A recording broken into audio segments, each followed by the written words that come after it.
Sponges by Zach and Cody. Their habitat is coral reefs. There are 6,000 to 10,000 known species. The first species is a vase sponge. They are known to grow 6 to 18 inches tall, and they also can live up from 20 to 75 feet under the water. They are freshwater or saltwater sponges. Here are some pictures of the vase sponge. The next sponge is yellow sponges. They can get up to 3 feet tall. There's many of them in the ocean, and they're all yellow. Here are some more pictures.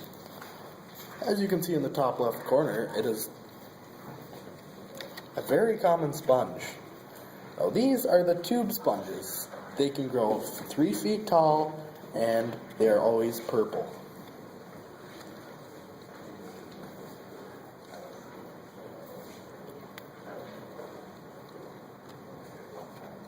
This is the red tree sponge.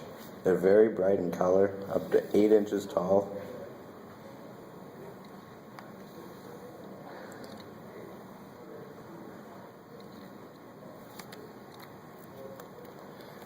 Here are the painted tunicates.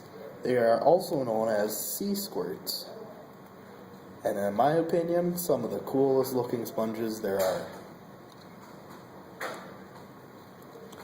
This is the barrel sponge, the largest one of them all. Goes 33 to 390 feet under the water and 6 feet round.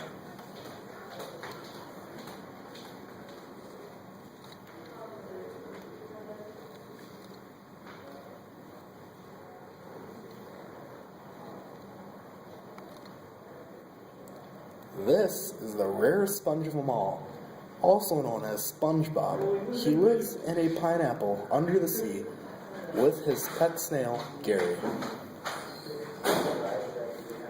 This is the most common sponge of them all, commonly known as the Mr. Clean Magic Erase. You can get them at any store around. This is how sponges get their food. They filter feed the water, as you can see from the video. They suck in the water, and they filter the food from the water, and then exhale the water. The male sponge releases a cloud of sperm which spreads across the ocean and lands on the female sponge. The lifespan of a sponge is up to 2,000 years. The reproductive cycle, the adult male releases sperm, and it lands on the female sponge. The female sponge releases a free-swimming larva and then turns into a young sponge. Here are some more pictures and facts. Sponges do not have backbones. They are invertebrates. They are asymmetrical also. They are considered one of the simplest animals on planet Earth. Being the simplest of all the invertebrates, sponges lack the following things: tissues, neutrons, and a gut. Sponges have the amazingly special capability to regenerate or regrow. This means that if one is cut up, it can grow back the missing parts. It is highly important for survival, and it makes this creature the toughest one on Earth.